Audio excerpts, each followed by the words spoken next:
Hello and welcome. I'm your host Elizibar, and we're going to talk about an old X-Men book. Actually, two old X-Men books, uh, part of the same storyline. Issues 421, 422. Storyline: Rules of Engagement. So what's going on in this? The first issue is actually it's like the come down from a previous storyline, and oh my gosh, I made so much fun of this book on stream on my new comic book day stream. I mean, I just got them because they were X-Men books. Like that was totally 100% my sole motivation, you know? I think I probably have more X-Men books, or I guess I should just say like X books, because, you gotta count like Wolverine and X-Force and blah, blah, blah, blah, blah, blah, blah, blah, blah. But I probably have more of them than anything else. Now, granted, that's a lot of characters in a lot of different series, and I probably have like more Spider-Man books than I have books starring any other individual character. But you kind of get where I'm coming from, right? I like X books. So what's going on? A whole lot of nothing. I kind of don't really know what's going on in this storyline, and here's the credits. Squint and look at them. The red text on black never works out well in print. But Alex Summers is back. The school nurse Annie is in love with him. I didn't know he was gone, but hey, he woke up from a coma or something. Anyway, Lorna Dane proposes to him. The school nurse runs away, and boom. All right, drama point number one. We're not done with drama, though. The drama just keeps continuing. You've got Angel here, right? Well, Angel is totally getting it on with one of his students. I'm trying to find the page. Oh, it might be in the next book where they're doing that. It is so in the next book where they do that. But anyway, that's the student. Apparently her name's Husk. I don't remember her. There's gonna be a lot of that in here. Like, I have to come over here and I gotta reference this here. Like, all right, who do we got? We got, let's see, yeah, Archangel, yeah, I know him. Although he doesn't have the metal wings, he's got like regular wings, so he shouldn't he just be Angel at this point? And okay, there's her. I only remember her because I have like issue 415 or something, and it has that picture of her on the front. Totally different art style. There's oh my god, there's three different art styles in this book. There's one on the cover. Look at this crazy jig-jaggy thing. Like, who is this? I'm guessing it's Nightcrawler. I'm guessing that's Iceman. But you flip this over. All right, well, here's what people look like. There's what Nightcrawler looks like here. Let's go find Nightcrawler in the book itself. See what Nightcrawler looks like. You ready? So he's got to be in here somewhere. No, that's Beast. Nope, still Beast, still Beast. I'm just seeing like blue people everywhere. There he is. Is that the same art style? I'm not sure. I'm not really sure. I find it disingenuous to have cover art from people who are not the interior artist.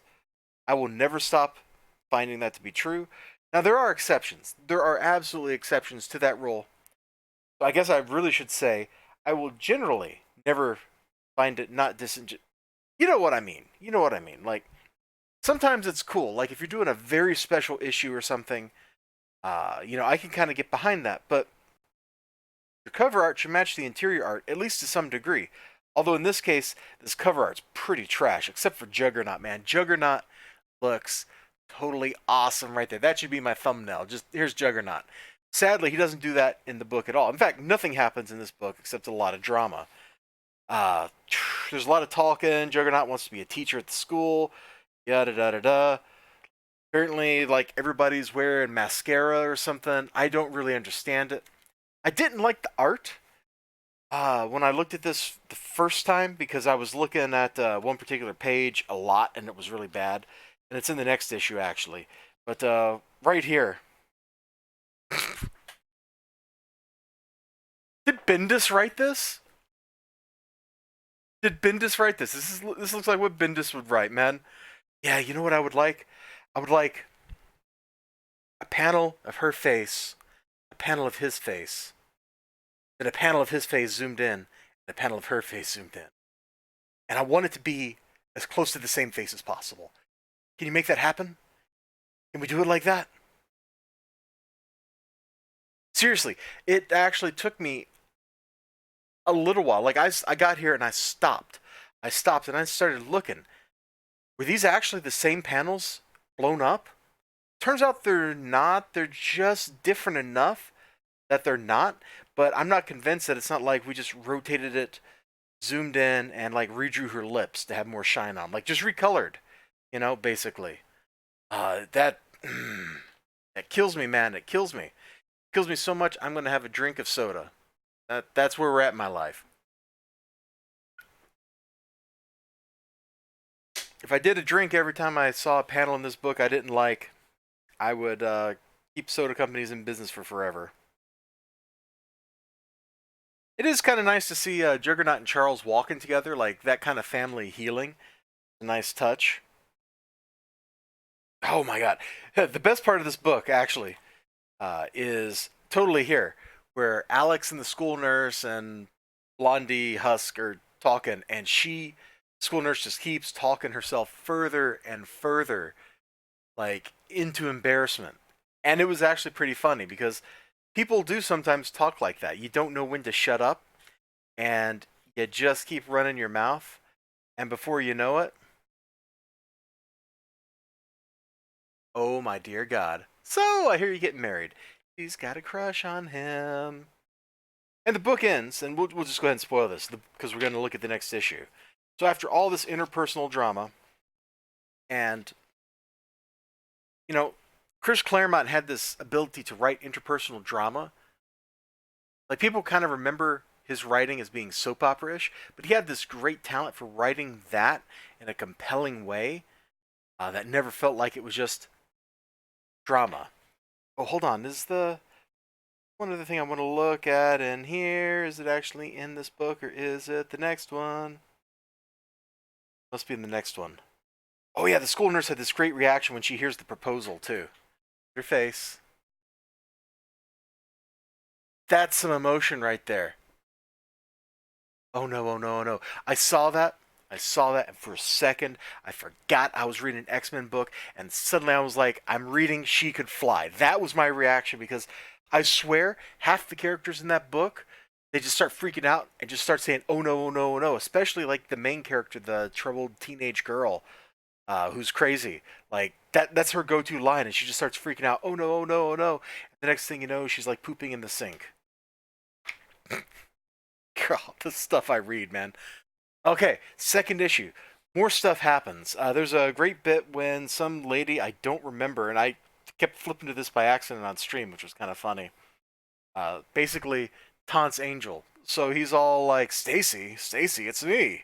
It's me, Warren. The door was open. Hiya, Angel baby. Remember your old buddy Stacy? Hubba, hubba. This little bit here at the end is just probably the best part. Oh, look, I found a jump rope. Oh, Lord. Anyway, Angel's a wimp and shreds the tape, but, he somehow manages to talk his new girlfriend into not freaking out about him watching that tape left by somebody else and blah, blah, blah, blah, blah. But, we didn't show what happened at the very end, did we? Hold on. This next book won't make any sense if you don't see Alpha Flight. They're here to kidnap all the kids. Because that's what Alpha Flight does.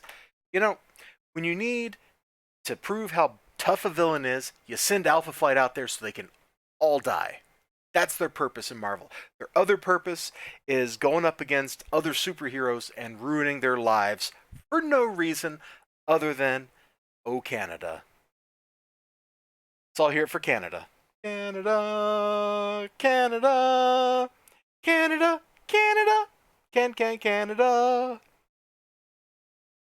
There's a bit here with an archaeological dig that looks like it's setting up something, and it's kind of cool. You got all these mutants who look suspiciously like X-Men. You've got Angel, you got somebody that might be like Wolverine or something over here. Crazy Skull, no idea who that would be. Got like horns on this one, like definitely some mutants. That's like Quill, Marrow, somebody like that. Somebody's got like spiny powers. Anyway, there's like all these crazy mutants, and I suspect there's time travel coming up or something. I don't know. It doesn't really matter. We never really reference whatever's going on there again. What we do reference, though, Alpha Flight looking for a Canadian kid. Where's Samuel Pearce? Says Sasquatch. What, Sammy? Isn't he in his room? So, Sammy is out here playing catch with Juggernaut. And they're talking about girls. You're a little old to be talking about girls with like a 14-year-old kid, Juggernaut. But, well, confrontation. Juggernaut's like super protective of the kid. And Sasquatch is like, it's not Sasquatch, it's Puck actually that instigates it. Puck is going to take the school nurse's son. All right? Pretty sure you can't do that, buddy. She's the custodial parent here. She's not even acting in loco parentis. She really is the parent. She's the parentis. Deal with it. But Puck's Canadian. He doesn't understand little things like common decency. So Juggernaut has to teach him a little bit about what it means to be decent to other human beings. What it means to actually be a human being. Because Puck's Canadian. He doesn't understand those sorts of things. Anti-Canadian bias. Oh! The only Canadian who understands what it means to be human is Blake Northcott. That's my current working theory. Anyway, fight breaks out naturally, and we get this. This was like one of my first looks at the art in this book, and just look at everything wrong with this 2-page spread. If you don't look at the left page, it looks kind of all right. Like, Sasquatch is in this totally awesome like action pose. Like, you got action lines here in the Heshard shading. It looks good. It looks dynamic. The deformations can all just be easily attributed to like how powerful the blow is, like to emphasize action. Although I'm not really sure why this foot. Oh, I guess he's like doing this big roundhouse swing and punch, and so that's why he's got to pivot, bring his leg up like that. But it's weird. It's absolutely weird. Had to take a drink. Oh man, cola's rough stuff. But I had to fortify myself for this.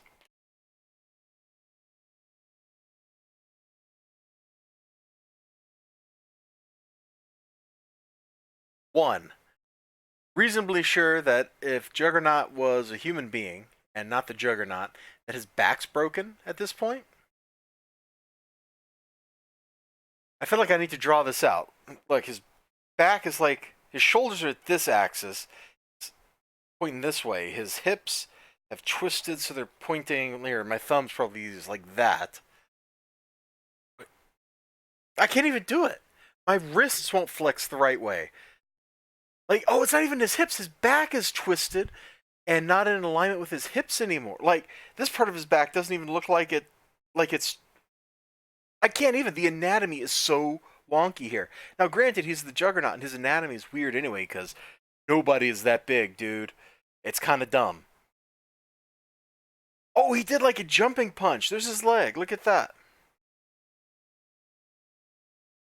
Like, that's really actually going to stop the Juggernaut. It's like, Sasquatch, you're not even in the same weight class as Jugs, dude. Not even with all your, like, mystical Canadian powers. Because doesn't he, like, have some connection to, like, the Great White North or something? And then look at Juggernaut's face. Like, that doesn't look like the face of somebody that got punched. That looks like the face. Did he knock the helmet off? Hold on. Let me go back. I've already forgotten. Was Juggernaut wearing the helmet prior to this? Yes. Yes, he was. So Sasquatch somehow strong enough to knock the helmet off of Juggernaut. He's not that strong. Sasquatch is like on Colossus's level. He ain't that strong, bro. Juggernaut is like god tier. Juggernaut can go out there and trade blows with like Thor. And you're telling me that some little Canadian hippie dogman is coming in here and slugging him and knocking his helmet off? I mean, granted, the helmet's not like bolted down or anything. It's just like literally on his shoulders. But thematically, come on, you know what I'm saying.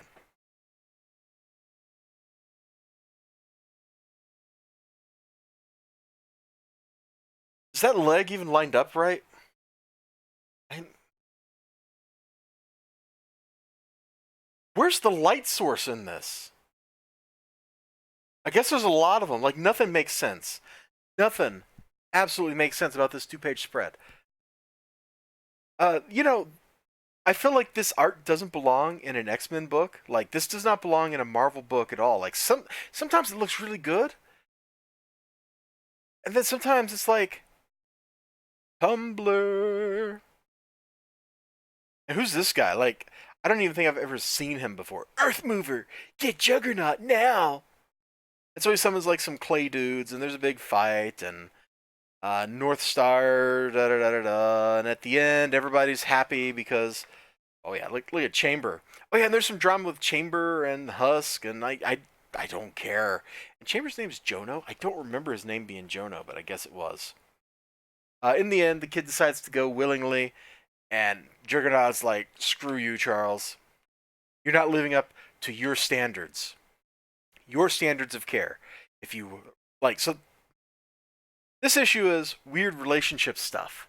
This issue is weird relationship stuff, plus Canada invades the U.S. to kidnap a child. And when Canada invades the U.S. to kidnap a child, it gets serious. It gets serious. And thematically, we go from like the weird relationship stuff to the moral question, and it's explored and expressed pretty poorly in here. This is a better page than the other, or better cover than the other one, but I'm still kind of confused as to why. Who is that? Is that Cyclops? I can't even tell them apart. Like, this dude here is apparently North Star, and he looks like that. That's not at all what I remember North Star looking like.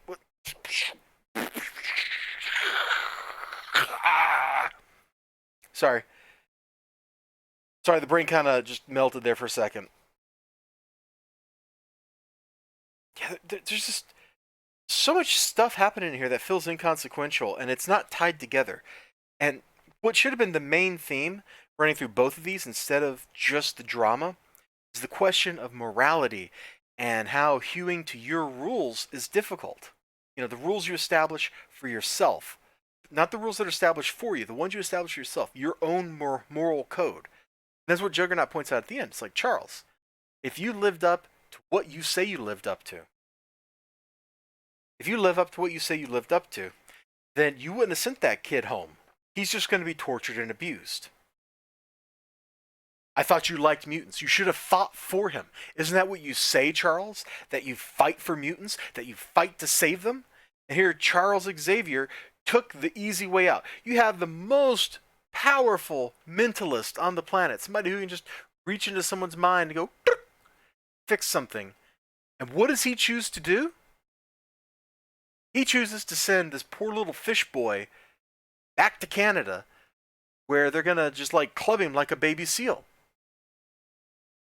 Seriously, that's what they do in Canada. They go and club baby seals, man. And at least that's what the internet tells me.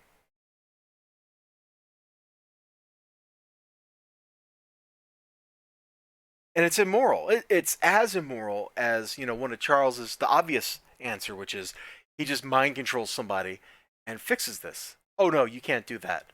Hey, Alpha Flight, you forgot your mission. Or, hey, Alpha Flight, the governor of New York changed their mind and you can't kidnap our children. Like, and apparently this is all setting up like some plot where the governor of New York is like in league with, Reverend Stryker or whatever, and whatever. Like, that plot, that whole plot line, that whole plot idea, that whole plot quest, thread, whatever. This is like from 2003. It was already played out in 2003. What's with the prices? Okay? What's with the prices? This book is $225. This book is $350. Are they the same size? Like, I didn't know. This one did not feel appreciably longer. But maybe it's a slightly bigger book? I think it is. I think it is. Maybe there's like 10 more pages in it. Well, I guess that explains why it's more expensive, but still, $350 and $2003? I would have cried if I bought this. This was not that good. It turns out that in reading it, it was better than my first impression, but it still wasn't that good. I can't be like, do recommend. I can't. It's not good enough. It's not good enough, man. Just back away. Back away. Put this back on the shelf. Unless you got it for free like I did, in which case maybe you want to put it in some nice bags, and add it to your X-Men collection, because that's what I'm going to do. And I'm probably never, ever going to open these books up again. They don't have a life to them. Bye-bye, everybody. You have a great day. Remember to like, comment, subscribe, all that good stuff. I'll see you next time.